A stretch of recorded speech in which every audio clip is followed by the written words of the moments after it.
아니, 특별히 말씀드릴 건 없는데, 우리 기자분들은 너무 불편한 것 같아요.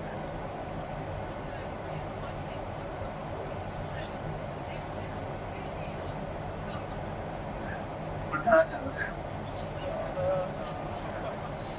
좀 기자들 넓게 해주시면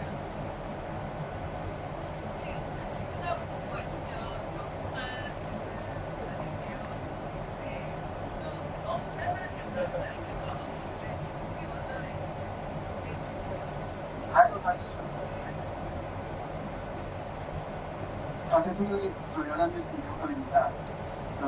취임하시자마자 진짜 숨 돌리는 틈도 없이 첫 순방이 나서게 됐는데요. 노고가 참 많으시죠.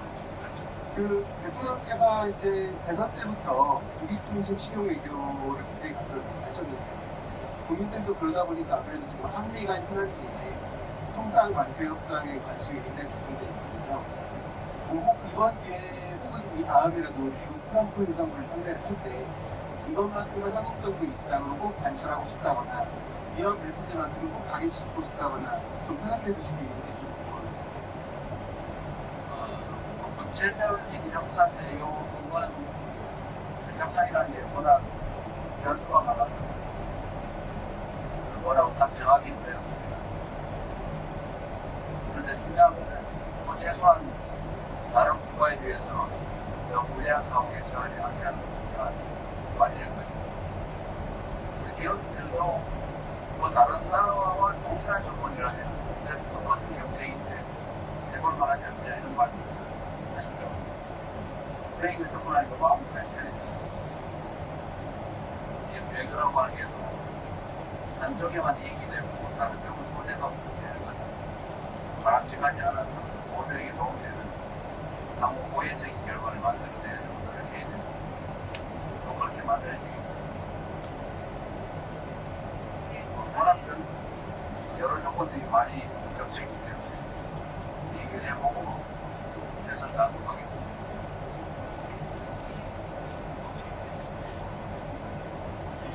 예정이 없는 인터뷰입니다. 네, absolutely. 예, SBS 강청환 기자라고 합니다. 지금 아직 가고 있는데 이런 질문들에서 죄송한데 다녀오셔서 국내 현안이 산적되어 있잖아요. 그래서 두 가지 질문을 드리고 싶은데, 하나는 지금 김인덕 총리 후보자랑 이한주 국정기획위원장 같은 경우에 신상 관련 의혹 문제가 계속 불거지고 있는데 여기에 대해서 대통령께서 어떻게 생각하시는지 궁금하고요. 그리고 이제 다녀오셔서 추경 관련 국무회의가 예정되어 있는데 지금 보편 지급이다, 선별 지급이다, 아니면 보편 지급에 또 차등 지원이다, 이런 다양한 얘기가 나오고 있는데 어떻게 생각하시는지 궁금합니다. 일단은 추경 편성 관련해서는 여러 의견이 있습니다. 다만 이게 소득 지원 정책이냐 아니면 소비 진작 정책이냐 그 성격에 따라서 만약에 소비 진작 정책, 경기 정책의 측면이 강하다면 세금을 더 많이 낸 사람한테 혜택을 주지 않는 것은 오히려 바람직하지 않은 역차별이라는 입장입니다. 그래서 소득 지원 정책이 아닌 소비 진작 정책 신명만 있다면 저는 동등하게 함께 당연히 맞다 안 합니다. 또 한편으로 보면 지금 서민 살림이 너무 어렵기 때문에 소득 지원 정책의 측면이 없는 건 아니어서 소득 지원 정책의 측면을 강조하면 어려운 사람에게 더 많이 지원해 주니다. 또 한 가지는 이런 것도 있죠. 이게 소비 진작 정책이라고 하더라도 저소득층의 소비 성향이 높기 때문에 저소득층에 지원하는 게 오히려 소비 진작이 더 도움될 수가 있습니다. 고소득층에게 지원을 하면 기존 소비를 대체할 가능성이 많죠. 저소득층이 기존 소비를 대체하는 게 아니라 새로운 소비가 될 가능성이 높습니다. 이 두 가지 측면을 모두 고려해야 되는데, 그래서 일단은 두 가지를 좀 선도하는 게 어떻겠냐 그런 생각을 가지고 있는데, 우리 재정당국에 안을 좀 보고 또 당정해도 돼야 되니까 그 조정가지고 좀 살펴보도록 하겠습니다. 또 한 가지 곤란한 질문 하시면 일단 청계고의 그 문제는 청문회 과정이 있으니까 제가 본인에게도 어떻게 될지 물어봤는데 본인으로서는 뭐 충분히 다 설명할 수 있는 예를 들어 해고 여부가라고 말씀하고 계셔서 이 청문회 과정에서 충분히 다 설명할 수 있을 거라고 생각합니다. 이한주 기획위원장은 사실 뭐 공직자가 아니라 일종의 자원봉사인데 그러나 그것도 역시 공직의 성격이 없지 않으니까 검증하는 것은 불가피할 것이라고 생각됩니다. 그 역시도 충분히 설명할 수 있다고 하니까 본인의 설명을 못 들어보려고 하겠습니다.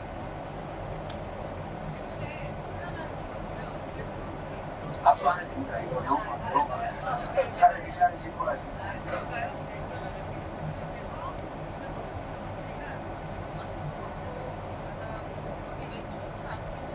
저기 전에 방수대에다가 돌아오신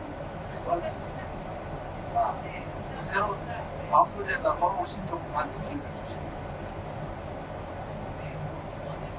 아직 안 왔어요.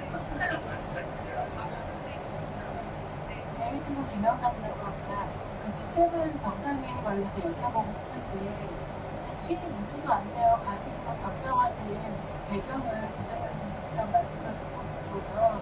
그 다음에 후보 시절에 G7 플러스에 대한 말씀을 하셨는데 혹시 그것에 대해서 염두에 두고 결정을 하신 건지 궁금합니다. 사실 지금 취임한 지 며칠 되지 않아서 국제회의에 참석하는 건 무리가 있는 게 분명하죠. 그래서 당초에는 경제 문제도 많아서 불참할 것을 사실은 고려를 많이 했는데 또 한편의 의견이 국제사회에 대한민국이 신속하게 정상화된다는 것을 좀 보여주는 게 필요하다라는 의견도 있었고 또 앞으로는 우리가 국제사회와 협력할 문제가 상당히 많은데 좀 무리하더라도 일찍 접촉하는 게 낫겠다는 의견들이 많아서 당초의 생각과는 좀 다르게 부상스럽게 참여하게 됐습니다. G7 플러스는 뭐 가능한 기회가 된다면 어떻게 해봐야 되겠죠?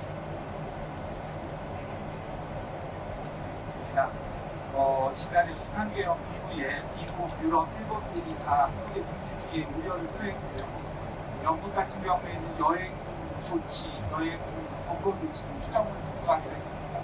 이번에 정상회의를 지고 제가 하는 게 의미가 있다고 생각되는데요. 정상 외교를 6개월 만에 가동하는 게 의미가 있다고 생각합니다. 그걸 가동한다고? 정상회의. 네. 대통령님 이번에 어떻게 준비하셨는지 그리고 한국이 정상 외교를 복원하는 데 어떤 메시지 준비하셨는지 여쭙고 싶습니다. 어쨌든 대한민국은 잠시 국제하긴 했지만 세계 10대 경제강국, 고대 군사강국 그리고 문화적으로는 정말 앞선 선진국으로 인정받고 있다는 잠시 문제가 있긴 했지만 실속하게 경제의 위상을 회복하고 거기에 더해서 앞으로는 다양한 전쟁에서 대한민국이 세계를 선도하는 그런 국가로 다 가야 되고 충분히 그럴 수 있다고 있습니다. 당연히 정상외교는 지금보다 좀 더 활발하게 전개해야 될 것이고 제가 조금 전에 실장님한테도 지시해놨습니다만 어쨌든 정상외교를 지금까지와는 좀 더 높은 단계로 더 많이 강화할 필요가 있겠다고 생각합니다. 앞으로 국제경제도 심각해지고 특히 이재명 정부에서 민생과 경제를 매우 중시하고 있기 때문에 통상국가인 대한민국이 국제관계를 잘 발전시켜야 우리 기업들의 해외 진출도 좀 더 원활화시키겠다는 생각입니다. 경제연구 확장이라는 측면에서 지역적으로도 연구 확장이 되지만 내용으로도 보면 문화산업이라든지 또 새로운 산업 영역의 국제적인 경쟁을 강화할 필요가 있겠다. 그래서 앞으로는 지금까지는 좀 더 높은 단계로 경사명을 포함해서 국제협력을 강화할 생각, 오히려 그쪽이 비중을 좀 더 높여야 되지 않을까 그렇게 생각하고 있습니다.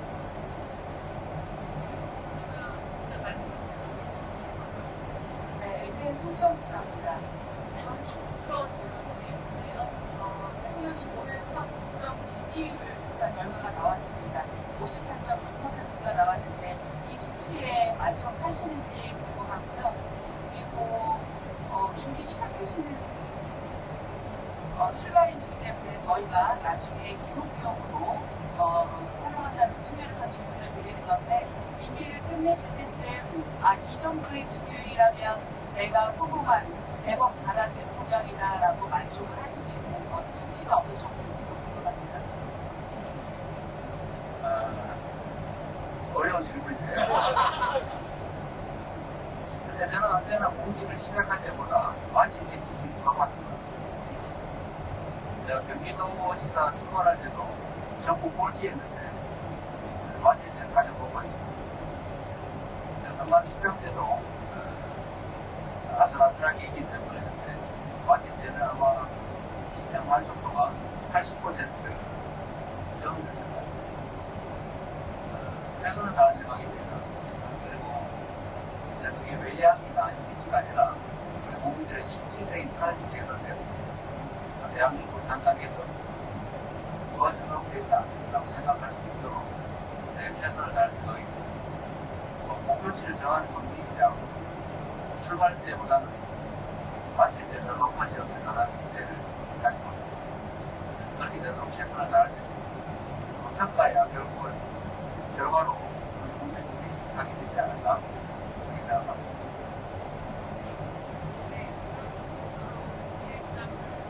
다음에 가세요. 거기인데 거기까지만.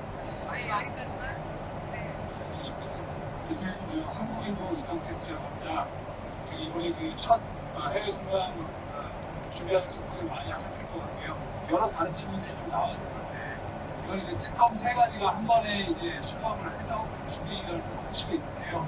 제가 사실인지 아닌지 모르겠지만, 대통령님께서 이륙하기 직전에 특검 3분을 만났다 이런 보도도 있고 해서, 혹시 특검 이번에 출범하는 데 있어가지고, 과연 어떤 기준으로 좀 특검 운영을 좀 도와주실 거고 또 어떤 결과가 나오기를 기대하시는지 한 말씀 듣고 싶습니다.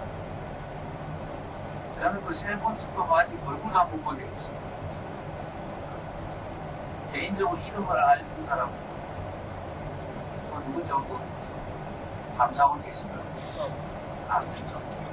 그 양반은 제가 제 기억으로는 성남시청에 있을 때 공안검사를 해가지고 그때 기억이 있어요. 그때 한 번 봤던 기억이 있습니다. 그거는 전혀 보니까 특별한 일이 없는데 인사와 관련해서는 제가 개인적으로 특별한 정보를 갖고 있지 않기 때문에 최대한 중간 정보들에 많은 문제를 하려고 신속하기보다는 중립적이고 역량 있는 사람으로 그런 시기에 맞는 사람으로 설명하려고 최선을 다합니다. 특검도 어차피 국회에서 선정해 주는 쪽 안에서 선정해야 되는데 특검도 출장들이 또 들어오는 거니까 그것 역시 의견을 최대한 많이 들어서 특검의 취지에 맞는 사람으로 선정되도록 알고 있습니다. 개인적 인연을 특별히 강조할 생각도 해서는 안 된다고 생각합니다. 이게 지주라고 보기 어려운데 결국은 마지막에 결과로 우리 국민들을 평가하기 때문에 결과가 잘 나오려면 좋은 인재를 그 취지에 맞는 훌륭한 인재를 선정하기 정말 중요합니다. 내가 개인적으로 그 사람을 아느냐 어떤 관계이냐 우선 생각했습니다. 잠시 기분 좋을지 몰라도 그건 내게 나쁜 결과를 주기 때문에 마지막 지주 관리를 별로 도움이 안 됩니다. 네, 고맙습니다. 그리고 제가 전혀 이런 이건 예측하지 못한 질문이라고 하게 됐는데 제가 우리 대면한테 말씀을 드렸는데 이번에 이런 식으로 좀 들렸다고 하는데 꽉 찬 건가 있네요. 그리고 전에 주제를 이겼다고.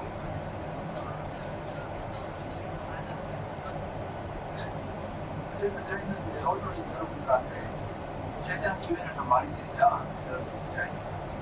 그래서 비행기 자리가 좀 많으면 더 많은 분들이 함께 했으면 좋겠어요. 그래서 최대한 꽉 채워서 함께 가는 것 같아서 다행이라고 생각해요. 저번에 우리 MBC를 쫓겨났다가 이번에 다시 복귀합니다. 글쎄요. 좀 조심하시지. 어쨌든, 역시, 또, 대통령실 출입기자? 그것도 지금 뭐, 중간될 때가 꽤 있다고, 그런 데도 가능하면 제한 없이 함께 할 수 있도록 노력하겠습니다. 우리 대변인은 잘하고 있나요? 대답을 들어보니까 별로거든요. 필요한 게 있으면 우리 대표님 안따라셔가지고 일단을 하도록 하겠습니다. 그리고 제가 최근에 말씀을 듣기로는 소통이 잘안 되는 그게 불만이라고 얘기가 있던데 아닌가요? 괜찮아요?